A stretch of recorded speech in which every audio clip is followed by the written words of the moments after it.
উলুর গল্পের আসরে আজকে সেই জগদীশ গুপ্তের লেখা পাইক শ্রী মিহির পারমাণিক গল্পটি পাঠ করছি। আমি মনতোষ। জমিদার জাহ্নবী দাশগুপ্তের একটি যোগ্যতা সম্পন্ন লোক চাই, কেরানি নয়, পাইক। জাহ্নবীর ধারণা কেরানি চাইলেই মেলে, এবং এক কথাতেই ভালোই মেলে। নির্বাচনে বিশেষ বুদ্ধি খাটাবার দরকার নেই, কিন্তু পাইক নিয়োগের বেলায় তা আছে। প্রজাশাসন সংক্রান্ত ব্যাপারে পাইক হচ্ছে রাজ্য শাসনে পুলিশের মতো। নির্জীবতা তার গুণ। হুকুম তামিল করার জন্য প্রতি মুহূর্ত প্রস্তুত এবং উদ্গ্রীব হয়ে থাকা তার প্রধান ধর্ম। সুতরাং জাহ্নবী মনে করেন পাইক নিয়োগে রাষ্ট্রবুদ্ধি সজাগ রেখে খুব হুঁশিয়ার হওয়া দরকার। এ বিষয়ে তিনি কর্মচারীদের সঙ্গে যথেষ্ট আলোচনাও করেছেন, কিন্তু কার্যকালে দেখে শুনে জাহ্নবী নাম করলেন এমন একটা লোকের, যা শুনে তার কদম চুলো ছোট মুহুরিটি পর্যন্ত হেসে উঠল। আগেকার লোকটি ক্ষেত্তর বেশ উপযুক্ত ছিল, আশ্চর্য ক্ষিপ্রতা ছিল তার প্রতিটি কাজে, আর সর্বদা তীক্ষ্ণ দৃষ্টি ছিল প্রভুর ইজ্জতের দিকে। একটু অত্যাচার যা করা নেহাত অনিবার্য হয়ে উঠত, তাতে সে রাজিই ছিল। পিতার আমলের এই ক্ষেত্তর মহারাজের ক্ষেত্তরের অভাবে জাহ্নবী একেবারেই অসহায় হয়ে না পড়লেও এবং সন্ত্রাস সৃষ্টি করার উদ্দেশ্য না হলেও অনুভব করলেন তিনি যেন খানিক শিথিল হয়ে পড়েছেন। অর্থাৎ শিরোধার্য জমিদার হিসেবে তার দুর্গতি একটু ঘটেছে। প্রজার সান্নিধ্য থেকে দূরে সরে গিয়ে তাদের চোখে তিনি যেন খানিক দুর্বল হয়ে দেখা দিচ্ছেন। জাহ্নবীর এই অনুমান সত্য নাও হতে পারে, কিন্তু ক্ষেত্তরের মতো তেমনি গুণসম্পন্ন একটা পাইক তার চাই। শক্ত জিনিসের গায়ে বাইরে থেকে উত্তাপ দিলে তাকে নত করে আনতে ক্ষেত্তর পারত, এবং সঙ্গতে সত্ত্বেও খাজনা আদায় দিতে যারা অনিচ্ছুক এবং পূর্বপুরুষ কর্তৃক অনুকৃত ধর্মের দোহাই দিয়ে তাদের ছেড়ে কথা কইত না, খাজনা আদায় হতো এবং সাক্ষীর অভাব হতো না। সুতরাং ক্ষেত্তরের অভাবটা অনুভব করে জাহ্নবী ম্রিয়মাণ হয়েছিলেন, এবং ক্ষেত্তরের স্থান সর্বতভাবে পূর্ণ করতে পারে এমন একটি পাইক তাঁর চাই বলে তিনি জানিয়েছেন। জাহ্নবীর আহ্বানে তার আমলাবর্গ আজ প্রাতঃকালে একত্রিত এবং অবহিত হয়েছেন। কাজকর্ম তারা এখনকার মতো সরিয়ে রেখেছেন। সভাপতি স্বয়ং জাহ্নবী বাবু। কর্মখালির বিজ্ঞাপন যথারীতি প্রচারিত হয়েছে এবং পাইক পদের জন্য প্রার্থী হয়েছে অনেকেই। জাহ্নবী বাবু পদপ্রার্থীগণের লিখিত দরখাস্ত নিয়েছেন, কারণ আধুনিক সভ্য পদ্ধতিই ওই সকল কাজই অফিস সংক্রান্ত কার্যবিধি অনুসারে অনুষ্ঠিত হবে। সেকালের ব্যবস্থা ছিল কতক এলোমেলো, কতক ঘরোয়া। আঙুলের টিপ দিয়ে দিয়ে প্রার্থীগণ দরখাস্ত দাখিল করেছে এবং তলব পেয়ে এখন হাজির আছে। কদমচুলো ছোট মুহুরী নাম ডেকে ডেকে দরখাস্ত পেশ করতে লাগলো। হারান বাগদি এসে জাহ্নবীর টেবিলের সামনে দাঁড়ালো। জাহ্নবী তখন হারামের বকলমে স্বাক্ষরিত দরখাস্তখানা পড়ছেন। হারানের হাতে মস্ত একখানি লাঠি, চোখ দুটো খুব বড় আর চোখের কোণ লাল। লাঠি সে বাইরে রেখে এলে পারত। লাঠি সমেত জমিদারকে প্রণাম করতে তার খানিক অসুবিধেই হলো। যা হোক, লাঠি মাটিতে নামিয়ে সে উপর হয়ে প্রণাম করলো। প্রত্যুত্তরে জাহ্নবী কেবল তর্জনীটা একটুখানি নাড়ালেন, এবং হারান যখন প্রণাম সেরে উঠে দাঁড়ালো তখন তার চোখে পড়লো এক রাশ চুল। হারানের মাথায় নির্ভীকতার এবং বীরত্বের সাক্ষী স্বরূপ খুব কতগুলো চুল আছে। ওই চুলে ঝাড়া দিয়ে হারান অনেক বাচালকে নিঃশব্দ এবং অনেক চতুরকে জব্দ এবং অনেক একগুয়ের ঘাড় ফিরিয়ে দিয়ে কার্যোদ্ধার করেছে বলে প্রকাশ। কদমচুলো ছোট মোহরি বলল, হারান আগে ছিল ভবনন্দপুরের রায়বাহাদুর সদর কাছারির পাইক। রায়বাবুরা একে জবাব দেন গুজব, তাই, কিন্তু এ বলে সেই কাজে ইস্তফা দিয়ে চলে এসেছে।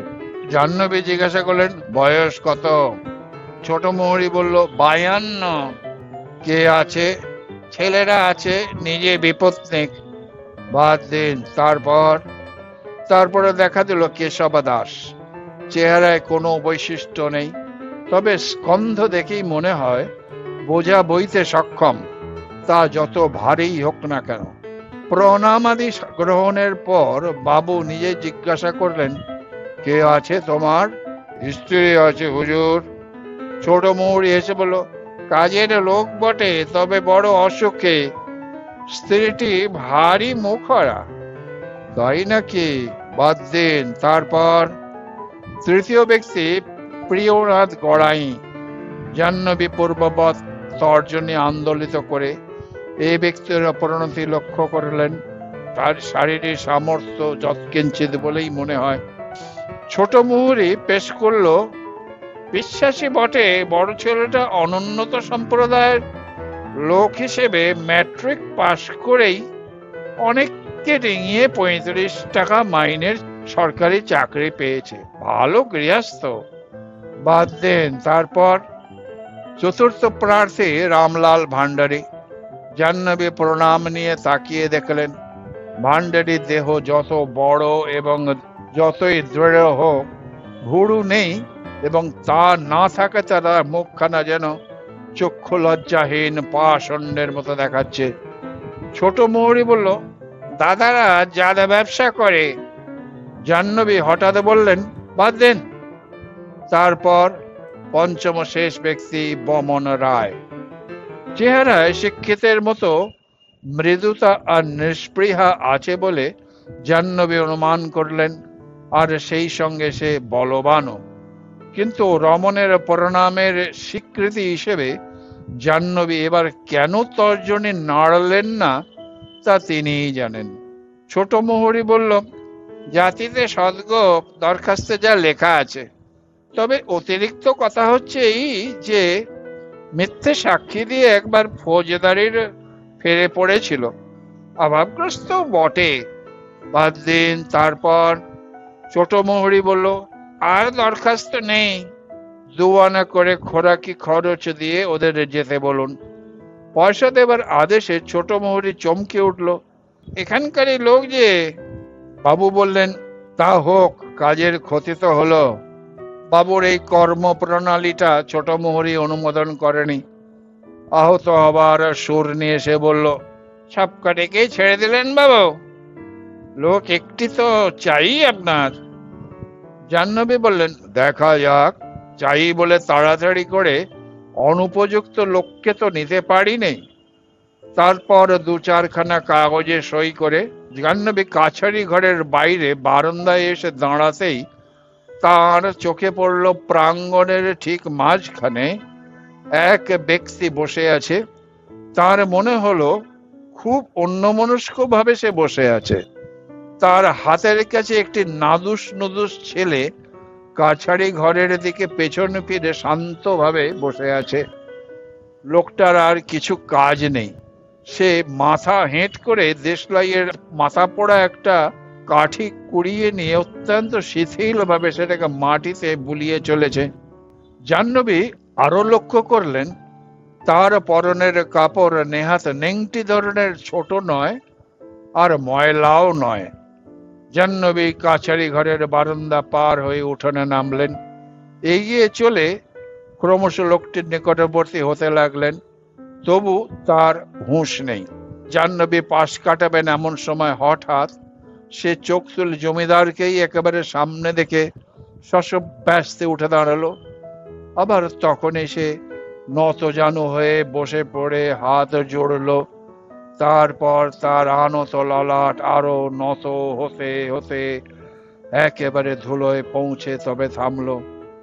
কিন্তু তার এই প্রণাম করা যেন আর শেষ হতে চায় না। সময়ের পরিমাপ মতো প্রণাম করা শেষ না করলে ব্যাপার হাস্যকর হয়ে ওঠে। পরের পদপ্রান্তে দাস ভাবে অনুপ্রাণিত হয়ে আত্মনিবেদন করারও সীমা আছে। জাহ্নবী হাসলেন না, কিন্তু তার মনে হলো তিনি যত বড়ই হন, এই লোকটার ভুলুণ্ঠিত আনুগত্যের সীমা তার প্রভুসত্তাকে লেহন করতে করতে অনেক দৌড় বেড়ে গেছে। কিন্তু শুনতে আশ্চর্য, এই ব্যক্তিকে তিনি তৎক্ষণাৎ মনে মনে তার পাইকের শূন্য পদে নিযুক্ত করে নিলেন। জাহ্নবী ফিরে গেলেন কাছারি ঘরে এবং নিজের অভিলাষ ব্যক্ত করে নির্বাচন প্রকাশ করলেন।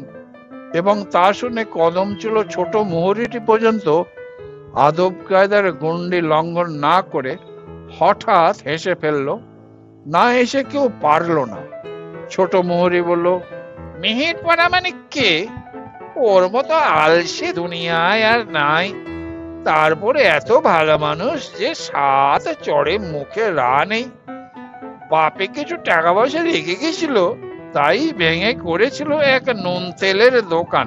দোকানের সমস্ত মাল দেখতে দেখতে কেটে গেল, কিন্তু আরে সে পয়সাগুলো আদায় করার উৎসাহ পর্যন্ত ওর নেই। শুনে জাহ্নবী বললেন, দেখা যাক কে আছে ওর। স্ত্রী আর ওই ছেলেটি একটু বাবু ধরনের, খেতে পাক না পাক সোডায় সিজিয়ে কাপড়খানা কাঁচা চাই, ওকেই বহাল করলুম বলে জাহ্নবী চূড়ান্ত করে দিলেন। এবং তৎক্ষণাৎ কাছারি ঘরে একটা কলরব নাহক ব্যস্ততা পড়ে গেল। ছোট মুহুরী বসে বসে চিৎকার করে ডাকলো মিহিরকে। মিহির ধীরে ধীরে উঠে ছেলেটাকে কোলে করে নিয়ে এসে দাঁড়ালো। ছোট মুহুরী খবর দিল যে তাকেই বাবু পাইক মনোনীত করেছেন। শুনে মিহির বিচলিত হলো না। 8 টাকা মাইনে হলো তোর, বুঝলি? মিহির ঘাড় নেড়ে জানালো বুঝেছে। তখন একখানা ফর্মের ঘর পূরণ করে তাতে মিহিরের টিপসই নেওয়া হলো। ঘর পূরণ করে লেখা হলো নিয়োগের তারিখ, মিহিরের নাম ও দাম, পিতার নাম, জাতি, বয়ক্রম, বেতনের পরিমাণ।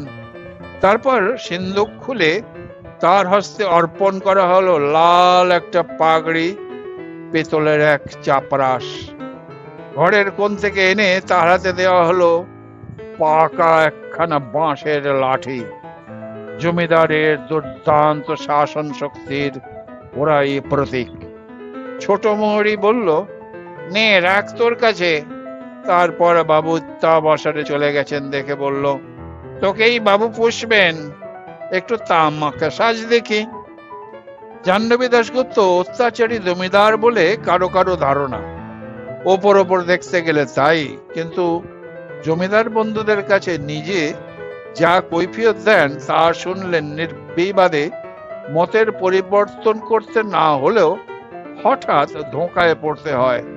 তিনি বলেন, যত টাকা বার্ষিক আদায় হয় দেখতে পাও, তার চাইতে ঢের বেশি টাকা প্রজার কাছে বাকি পড়েছে।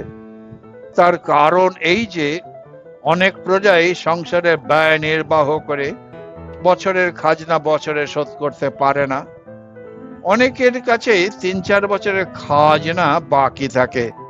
আমি জানি তাদের অবস্থা এমন শোচনীয় যে তাদের যা আয় তাতে পোষ্য দুটির মুখে সারা বছর ভাত দেওয়াই দুষ্কর।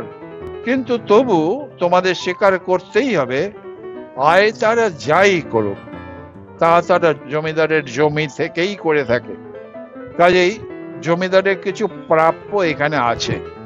দুস্থ প্রজাকে তামাদির পূর্ব পর্যন্ত অনুকম্পা করা যেতে পারে, কিন্তু তার অধিকে নয়। খাজনা তামাদি হোক, অর্থাৎ জমিদারের অপূরণীয় ক্ষতি হোক, এ কেউই বোধ করি চাও না। নালিশ করলে প্রজা মরবে, তা করতে পারি নে, চাইও নে। কিন্তু টাকা কিছু আমায় আদায় হতেই হবে। তার উপায় তাহলে হাতে রইল মাত্র একটি, তা হচ্ছে প্রজাকে ধরে এনে ধমক দেওয়া, আটক রাখা, গরু বাছুর ঘটি বাটি বেচে তামাদি রক্ষা করতে বাধ্য করা।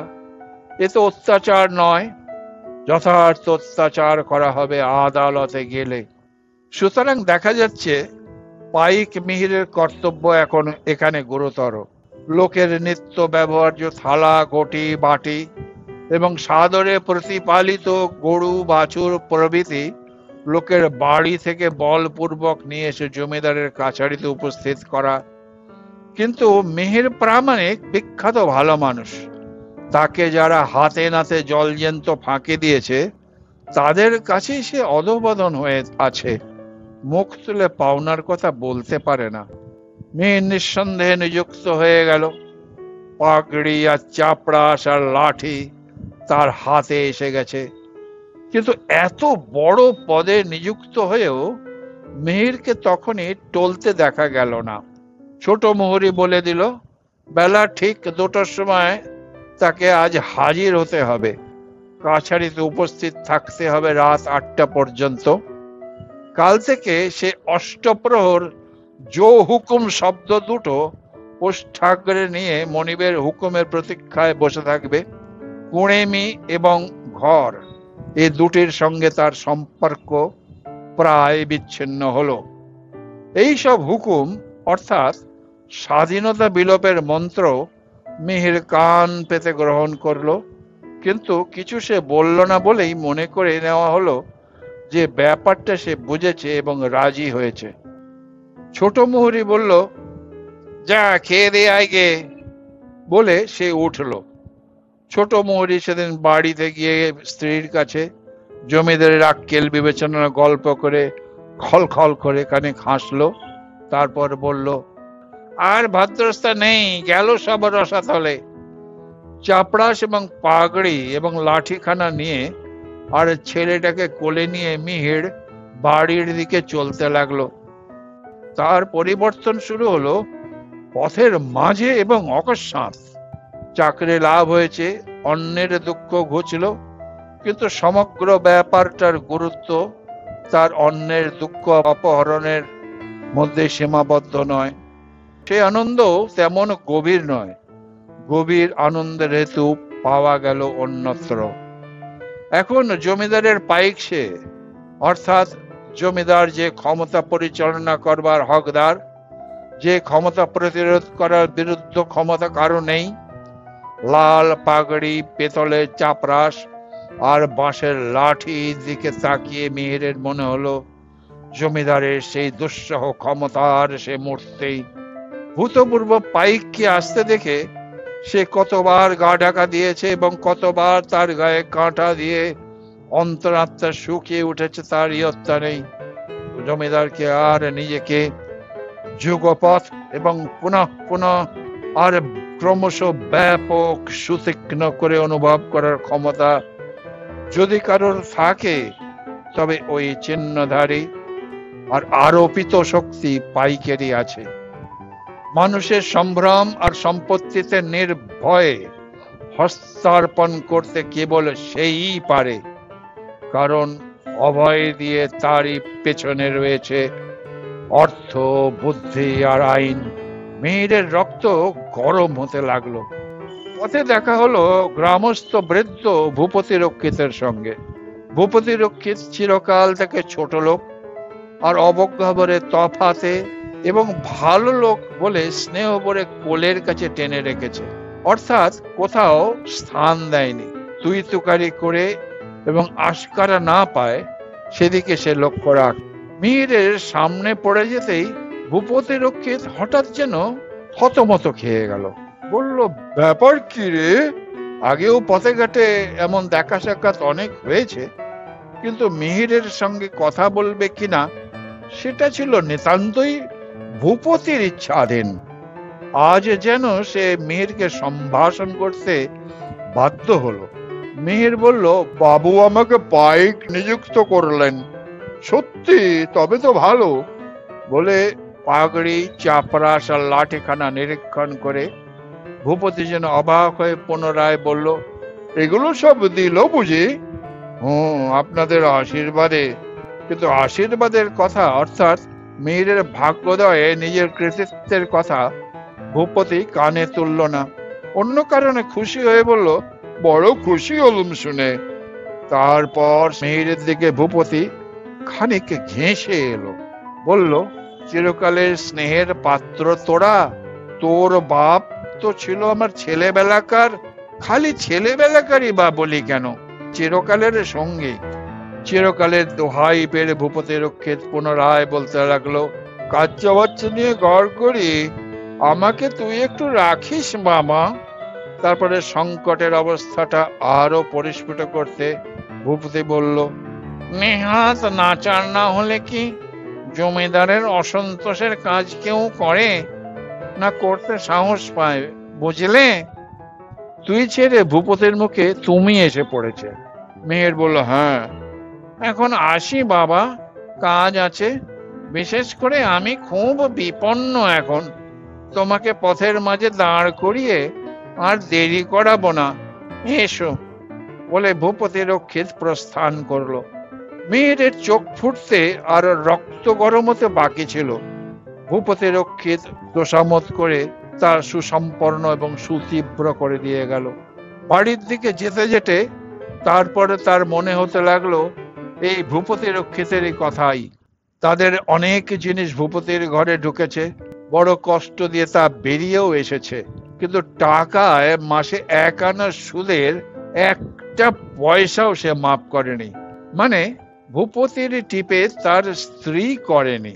মেয়ের ঠাকুমা মেয়ের মায়ের মুখ দেখে যে সোনার মাকড়ি দিয়েছিল তার একটা 3 টাকায় রেখে ভূপতি তা দিলই না। হঠাৎ মেয়ের একটু হাসি পেল। তার মনে হলো রক্ষিত মহাশয় অতি ক্ষুদ্র ব্যক্তি, তার পূর্ব ব্যবহার যতই গর্হিত হোক ক্ষমা করা যেতে পারে। কোপে পড়লে উনি বাঁচবেন না। সুসংবাদ নিয়ে মেয়ের বাড়িতে ঢুকলো। হেঁকে বলল, কোথায় গো তোমরা? এই যে, বলে হরিমতি বেরিয়ে এলো। স্বামীর মুখ চোখের দিকে তাকিয়ে বলল, ভারী স্ফূর্তি দেখছি যে, চাকরি পেলাম। বললো কি? হ্যাঁ, জমিদারের পাইক। হরিমতি বলল, যাক, কষ্ট ঘুচলো। কিচ্ছু বোঝো না, খালি কষ্ট ঘুচলো, অনেক আপদও ঘুচলো। ছিলাম দাস, হলাম প্রভু। ভূপতি রক্ষিতের মতো মানুষতা স্বীকার করেছে, ধরে বসলে হয়তো পায়ের ধুলোও নিত। বলে মিহির হাসলো। স্বামীর মুখের উজ্জ্বলতা, কণ্ঠের প্রগল্ভতা আর সর্বাঙ্গের হিল্লোল খুব অভিনব মনে হয়ে হরিমতি অবাক হলো। বলল, কি যে বলো! সে কথা যাক, ছেলেটাকে ধরো, আর খানিক তেল আর তেঁতুল দাও দেখি। আছে ঘরে? আছে, কি করবে? তেল মাখাবো লাঠিতে, আর তেঁতুল দিয়ে মাজবো এই চাপরাশ। আর কিছু না হোক, আমার দোকানের বিলেত বাকিটা এবার আদায় হবে। কোলে ছেলে নিয়ে হরিমতি তেল আর তেঁতুল আনতে গেল। মিহির বলতে লাগলো, বলো দেখি, গয়না চাও, রূপোর না সোনার? ইত্যাদি সুখের আর আজগবি সব কথা মেয়ের মুখে যেন আর শেষই হতে চায় না। তারপর সে লাঠিতে মাখালো তেল, তেঁতুলে মাজলো চাপরাশ, আর পাগড়িটা ধুলো ঝেড়ে কেচে মেলে দিল রোদে। মনে হলো চাকচিক্যশালী আর পরিচ্ছন্ন হয়ে এই শাসন পরণগুলো প্রভুর হিতার্থে যেন আরো উদ্ধত হয়ে উঠেছে। কাছাড়ির দেওয়াল গড়ির ঠিক 2টোর সময় মেয়ের কাছাড়িতে এসে দেখলো আর কেউ নেই, কেবল ছোট মুহুরি জানলার ধারে মাথা দিয়ে ঘুমোচ্ছে। রোদ এসে পড়েছে তার চাঁদিতে। দেখে মেহের তামাক সাজতে বসলো। মুহুরি বাবু, ওঠো না, তামাক সেজেছে। মুহুরি বাবু চোখ মেলতেই মেহের বলল, মাথায় রোদ লাগছে আপনার? এই উঠছি। বলে মুহুরি উঠে বসলো। বলল, এসেছিস? বউ কি বললো রে? মুহুরির হাতে হুঁকো দিয়ে মেহের বলল, ভারী খুশি। তারপর সে একটি মিছে কথা বললে এবারে সব জব্দ হবে। জব্দ হবে কারারে? যারা আমাদের ঠকিয়েছে, ওপরওয়ালা ছিল। তাহলে তো দেশের গায়ে সব প্রায় সবাই মিহিরের রক্তে একটা উত্তাপের ঢেউ অনুভব করলো। বলল, তা হিসেব দৃষ্টি দেখে নিতে হবে। মেয়েদের বর্তমান কথার ধরনে ছোট মুহুরি বিস্মিত হলো খুব। একেবারে এপিঠ ওপিঠ পরিবর্তন দেখা যাচ্ছে।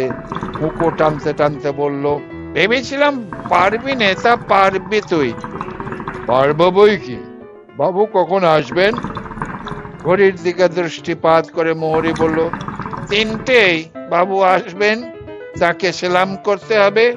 মিহির প্রস্তুত হতে লাগলো, পাগড়িটা জড়িয়ে মাথায় বাঁধলো, চাপড়াস বাঁধলো কোমরে, মালকোচা মেরে কাপড় পরলো এবং লাঠিখানা হাতে করে দরজায় দাঁড়িয়ে সে প্রতীক্ষা করতে লাগলো। তখন উত্তাপ তার শিরায় শিরায় বইছে। 3টে বাবু এলেন। মেয়ের হাত তুলে গম্ভীর উচ্চকণ্ঠে অভিবাদন রণিত করলো, সেলাম হুজুর। জাহ্নবী ঘরে ঢুকে একবার ছোট মোহরের মুখের দিকে তাকিয়ে চেয়ারে বসলেন। মোহরে তখন হাসছে।